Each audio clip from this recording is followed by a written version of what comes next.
Sisaqhubeka nokukhuluma indaba noma nokuxoxa indaba ezinye ezenzakala emphakathini yethu ngenhloso yokuqwashisa umuntu.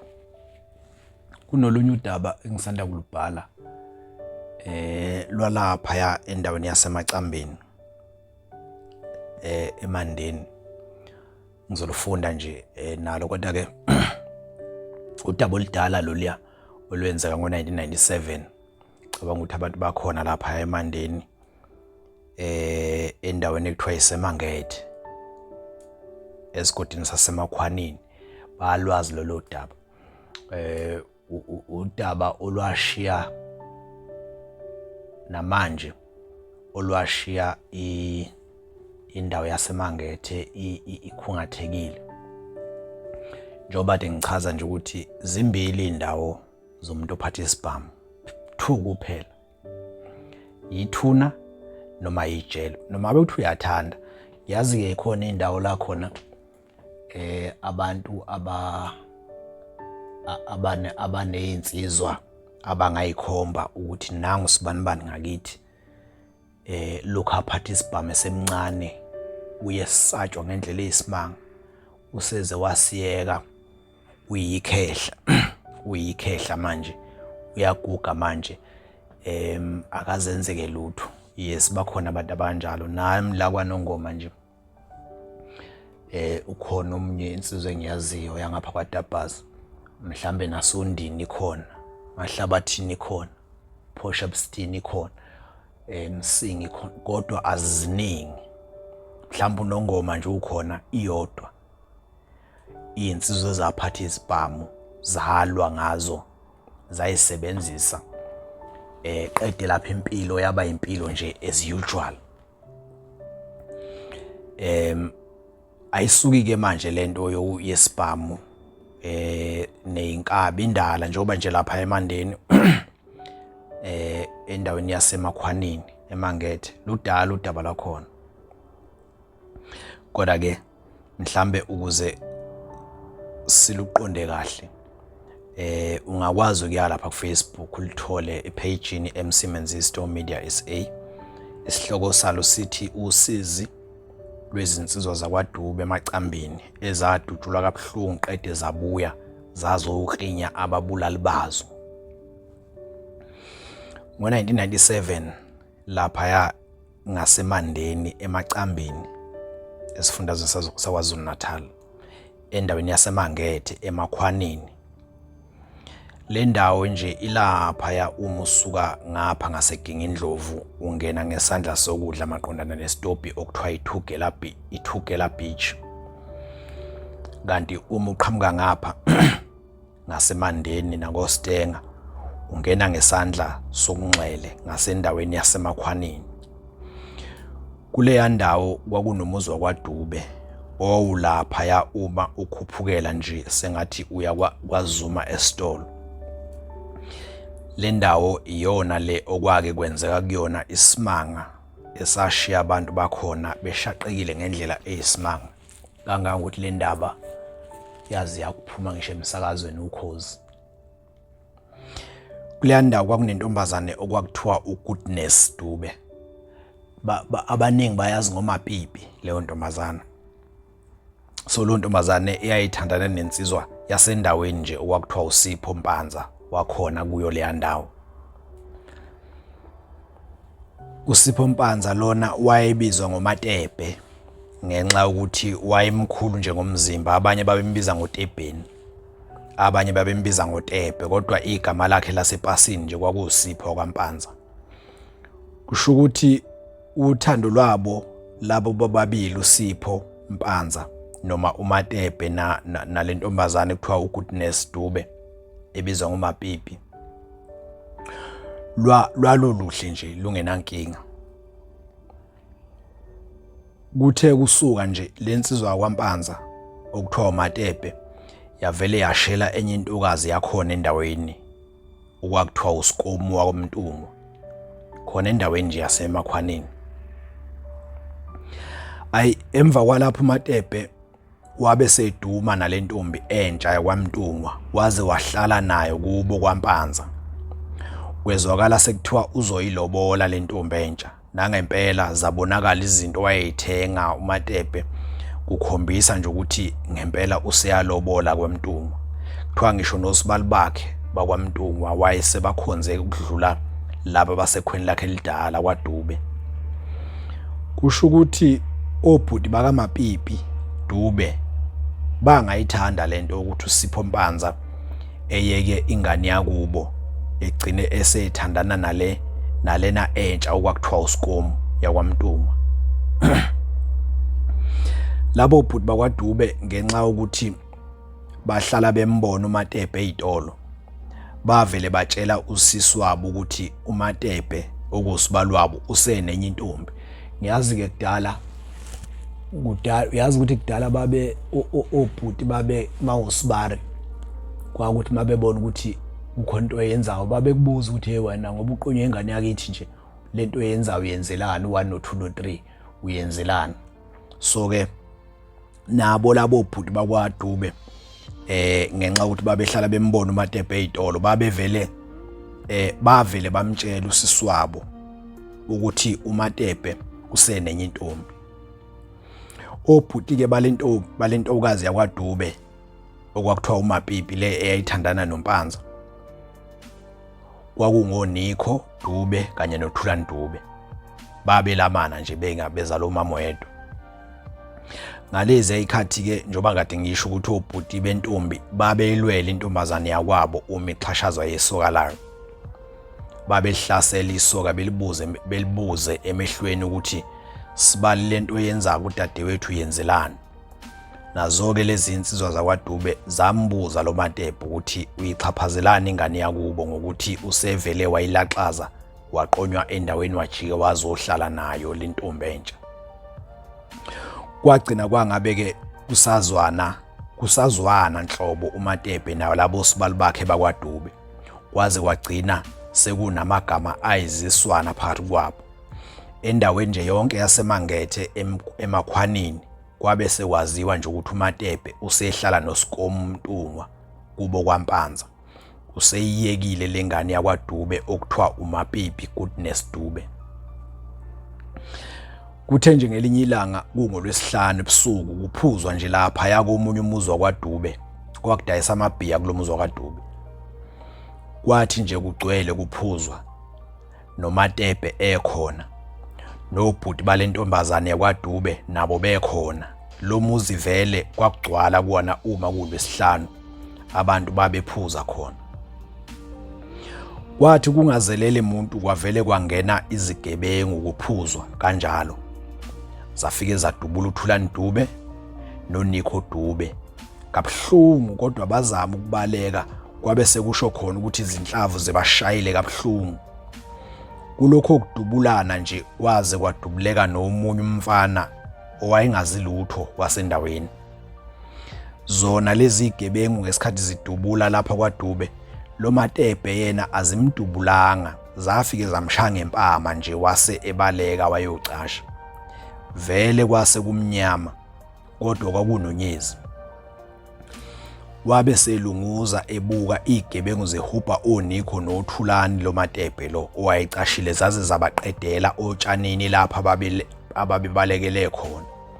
uThulani Dube nje kwathi esebalekile ebaleka nenxeba lesibhamu wabalekela kwenye indlu, kade ziyambona lezi igebengu zamfica kulendlu. Esathi uyagibela ufuna ukuyocasha phezulu, zamqedela khona lapho zabe sezibaleka. Akekho wakwazi ukuzibona ukuthi zingobani lezi igebengu.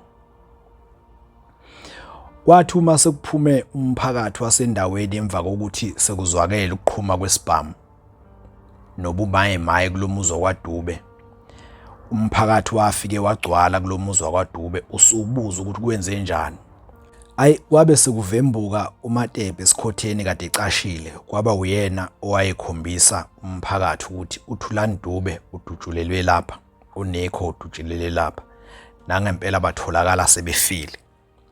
Wachaza naye uMatebhe ukuthi usinde ngokulambisa naye, wathi kodwa igebengu naye zimhlephulile ngempama kodwa zamgeja ngesibhamu wase ebaleke ucasha.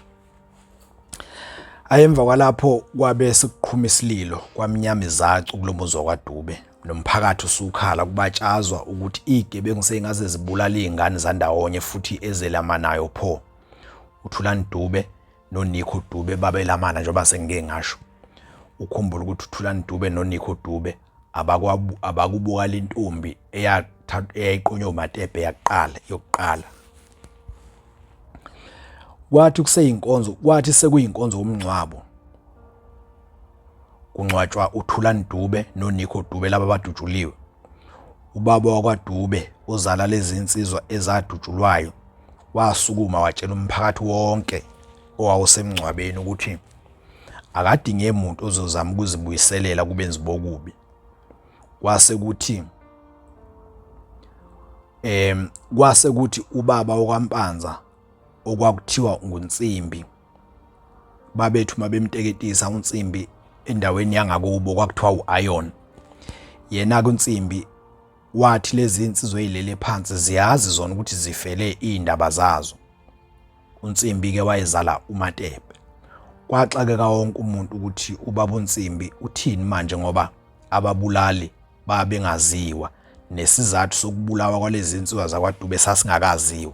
So umphakathi wawusuxaka ukuthi hawu ubaba kaMatebhe ukuthathaphi ukuthi lezi insizwe ezilele phansi zilalile indaba zazo. Ubaba uNtsimbi ungubaba kaMatebhe. Kwagcina kungazekanga ukuthi wayesho ukuthini ubaba uNtsimbi ngalamazwi akawasho ukugcwele emngcwabeni lana athi laba abalele phansi noma laba abalele lapha bayazi bona ukuthi bafele ini. Kwavungama umphakathi wonke ngaleso statement sika baba uNtsimbi Mpanza wakubo kaMatebhe. Emva kwalapho lo baba wakwaDube owayezala lezi insizwa ezabulawa kabuhlungu ngesibhamu kade kuphuzwa khona kwaDube, lo baba waya kwaMhlabiyalingana. Nakhona lenyanga yakwaMhlabiyalingana wayeyalelwe ngabanye obaba owayesebenza nabo emsebenzini. uDube wabe eseya kulenyanga yakwaMhlabiyalingana enyakatho yabanika umuthi wokucupha ithuna lenyanga. Emva kwezinyanga ezimbalwa ithuna licushiwe kwabe sekugula lensizwa yakwaMpanza okwakuthiwa uMatebhe, le yaqonywa usisi wakwaDube okuthiwa uMapipi. Wayeseyiyeka waqonywa ile ntombazana okwakuthiwa uSikomu yakwaMntungwa owayesehlala nayo. Emva kwezinyanga ezimbalwa ithuna licushiwe kwabe sekugula uMatebhe. Wavele waba nesilonda esinzima ngendlela eyisimanga lapha emzimbeni wakhe. Lensizwa ekuthiwa uMatebhe yaqala ngokulunywa nje emzimbeni, yalokhu izenwa enjalo kancane kancane itholakala isizenwaya. Kwathi kusuka yavele yagubheka isilonda lapha eyayilokhu izenwa yakhona. Samhlupha uMatebhe lesi silonda, samhambisa odokotela kodwa lutho ukuphola. Ukunalokho sasivele sikhule kakhulu lesi silonda sikaMatebhe. Sagcina sesinuka namanesi nje esibhedlela ayesemazi lo Matebhe wesilonda esinukayo. Namaklinikhi asemangethe nasemandeni yonke nje base bemazi uMatebhe ngalesi silonda esinukayo. Kwathi esahlushwa isilonda kanjalo uMatebhe, kwavele kwaba nezinye izinsizwa ezimbili futhi lapha endaweni yasemakhwanini emangethe ezavele zalunywa nazo njengoMatebhe. Zalunywa ngendlela ukuthi zona kwakuzisheshisa lokhu kuluma. Kwathi emva kweviki nje zavele zagubheka izilonda nazo nalezi insizwa lapha ezazilunywa khona. Kwavembuka izilonda ezinkulu ngisho nasezinyaweni kulezi insizwa. Zavele zalunywa njengoMatebhe ngqo, nazo zagcina sezinuka. Emva kwamaviki ambalwa ngawo 1997 uMatebhe wabe esehlelwa yinto eyayingakaze ibonakala endaweni yasemacambini yonke. uMatebhe wayethuma ehlezi nje evele ebone sekungena uThulani Dube noNikho Dube endlini. Bengene nje kusemini exakeke uMatebhe ukuthi laba bantu abangena kuyena endlini ngoba sebashona nje sebeqhamukaphi manje futhi. Zazithi uma zifika endlini kuMatebhe lezi insizwe sezashona zakwaDube zayifike zingakhulumi kakhulu. zayifike zimfake izinto ezicijile lapha esilondeni, zisigwaze lesi silonda esikhulu, zisixhokoxa lesi silonda ngezinti ezicijile bese zimshaya uMatebhe lezi insizwa, ukuthi uma esekhala bese ziqhuma olukhulu uhleko, zihleka uMatebhe uma esekhala. Ngesikhathi sanda kuqala lento yokuhlaselwa kukaMatebhe ehlaselwa yilezi insizwa zakwaDube sezashona, ukuthulani noNikho, zimhlasele emini kwabhazi, zifike zimfake iminwe, zimdlokodle isilonda bese zimbhumba ngenduku isikhathi eside, ekhala esamuntu ofayo, zimqonqothe kuze kube ziyamyeka bese ziyanyamalala. Waqala waqinisela nje uMatebhe, wangayithi vuku kubantu le ndaba. Lezi insizwa zagcina seyifika ebusuku, zagcina sezifika usuku nosuku uMatebhe, zifika emini, zifika entambama, nasebusuku zifike zimxhonqa esilondeni, zimgwaze, zimshaye, zigcineke sezimhleka mayesekhala. uMatebhe lapha yakubo wayekufihla ukuthi uhlaselwa izinsizwa zakwaDube ebusuku nasemini lezi esezashona. Waqale waziqinisa isikhathi eside, kodwa emzimbeni ebe ehla usuku nosuku. Lezi insizwa esezashona zakwaDube zazifike zimshaya kabuhlungu uMatebhe bese zimdlokodla lapha esilondeni, zisikhuhle isilonda, sigxaze igazi. Emva kwalapho, ngaphambi kokuthi zinyamalale lezi insizwa sezashona, zazimhleka isikhathi eside uMatebhe uma esekhala. Kwathi nje emva kwesikhathi naye uMatebhe sezibona ukuthi usezofa, wabe esewubikela umndeni wakhe ukuthi njengoba egula nje enanesilonda esingapholi, njalo ebusuku uhlaselwa izinsizwa zasekhweni lakhe elidala kwaDube. Wathi zifika zimshaye kanzima qede zimkhuhle isilonda kanzima. Wabe sevuma uMatebhe ukuthi izinkabi ezadubula uThulani noNikho Dube zazithengwe nguye. Washo futhi ukuthi wayebabulalela ukuthi bayamphazamisa kule ntombi yakhe entsha owayesehlala nayo yakwaMntungwa. Kodwa okwakumcasule kakhulu uMatebhe Panza ngalezi insizwa zakwaDube kwaba ukuthi kwathi ngesikhathi eseqonywe intokazi yakwaMntungwa, lezi insizwa zakwaDube zafike zamtshela usisi wazo uMadube ukuthi isoka lakhe uMatebhe selinenye intombi. Yilokho nje okwasusa umsindo. Lolu daba namanje umphakathi waseMacambini usalukhuluma ngoba lwaba isimanga esasingakaze senzeke ngisho naseMadala Judini. Izinkabi ezathengwa nguMatebhe zagcina zingaboshwanga. Vele nokuboshwa kwakungeyona imfashini ngezikhathi zo-1997. Nazo lezi inkabi zabula izinyawo, zagcina sezilikhuluma lonke iqiniso, zasho ukuthi zona zazithengwe nguMatebhe ukuthi ziyobulala izinsizwa zakwaDube. Lezi inkabi ngesikhathi sezigula zase ziyihlaya endaweni yaseMangethe eMakhwanini. Zase zizikhulumela zona, zitshela wonke umuntu ofikayo ezoyibona ukuthi zona zazithengwe uMatebhe, abanye zazibatshela bengabuzile. Nazo lezi inkabi zazihlaselwa yilezi insizwa zakwaDube sezashona, kube ngesifanayo nokuhlasela kukaMatebhe.